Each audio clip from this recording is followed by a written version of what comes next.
I mean, I think that's what makes anyone great at whatever it is they choose to be great at, is being curious about it in the first place.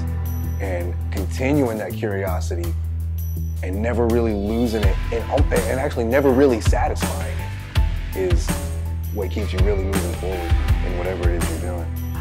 So I think curiosity is one of the huge keys to success in anything.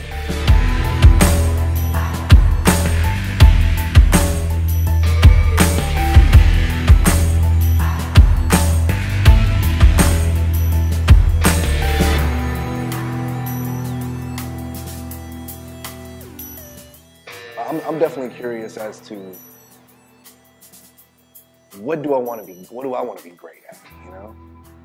And there's so many things. I try so many things. I'm always trying to try new things out, and some of them I'm terrible at. so I figured maybe not focus on those ones. You know, I started off like my dad would take me to the gym when I was young, and my mom owned the gym when I was younger. So I was always around it. They weren't competitive bodybuilders by any means, but they were always fit. But once I started getting into it, you know, at first I worked out just because I liked working out. And honestly, those I feel like were the more pure times when there's really no motive. It's just like, okay, it feels good to lift this weight. Of course now, especially once you get into the competitor world and just the fitness industry in general, it becomes a different motive for why you're working out. But I just became curious about how far can you really take your body.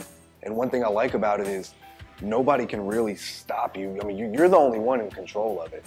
Your coach can tell you what to eat. Somebody can tell you how to lift, what to lift. But at the end of the day, you know if you did all your reps. You know if you really trained to failure. You know if you ate everything that you were supposed to eat on your diet. And it's one thing that you can always be in control of if you choose to.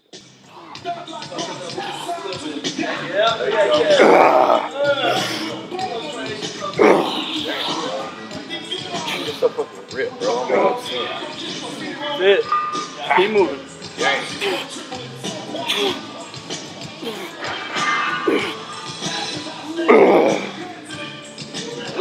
Good day to do chest. What we gonna do?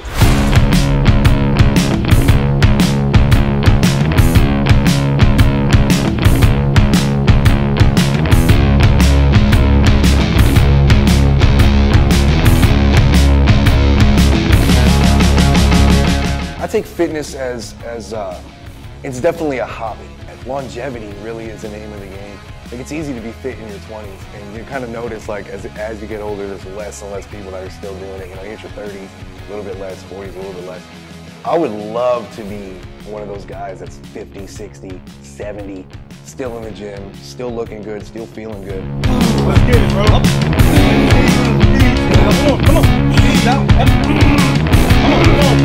One down. Come on. Go. That one day. Man, hurt. Chest is pumped like crazy.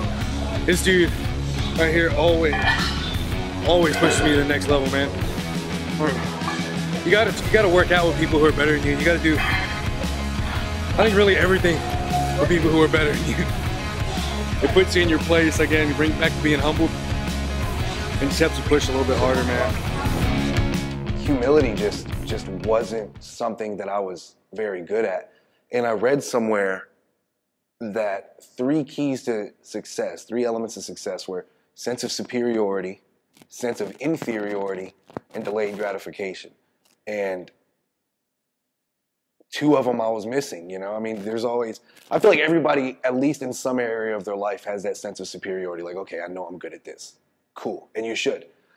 But you have to couple that with a sense of inferiority, as saying, all right, I'm good, but I'm not the best. I don't know everything. I'm not the greatest.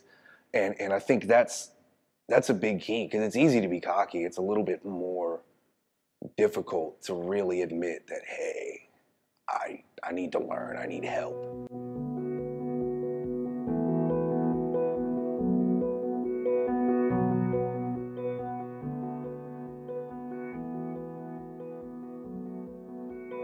Creates better relationships if people can see that you're genuinely humble. And I mean, obviously, there's a difference between being genuinely humble and being arrogantly modest. There's a fine line. But to genuinely humble yourself.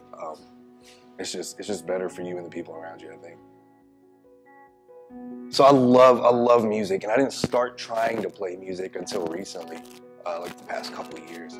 So one of the biggest things that keeps me going is I'm not that awesome at it. Like, as much as I enjoy it, I'm not going to be playing on any stage anytime soon. But there are a lot of people who are that good, and they're really easy to find. So when I see other musicians, I want to go hang out with them. They might be able to teach me one new thing that'll help me sound better, and then I'm having that much more fun when I play. You know, I don't go and play for anybody. I actually get nervous to play in front of people. I just like to play for myself. But learning from them is so much fun. And maybe one day I'll do an open mic or something like that if I ever get good enough. That's not something I even realized about myself until recently, is that I don't enjoy the moment enough. I feel like we should be more like dogs, you know? Like dogs, my dog gets stoked when it's time to go outside. It doesn't matter that he hadn't been outside all day. He's not worried that he's been in the house all day. He's just worried about, okay, cool, it's time to go outside now. You know, same thing when you leave, they're sad, but when you come back, they're just stoked that you're there. So I think not enough people live really in the moment. It's easy, at least to me, it's easy to be engaged in the gym. It's easy to be completely present in the gym because you feel it. You know, you can really be in every rep. You can really be in every step of the cardio.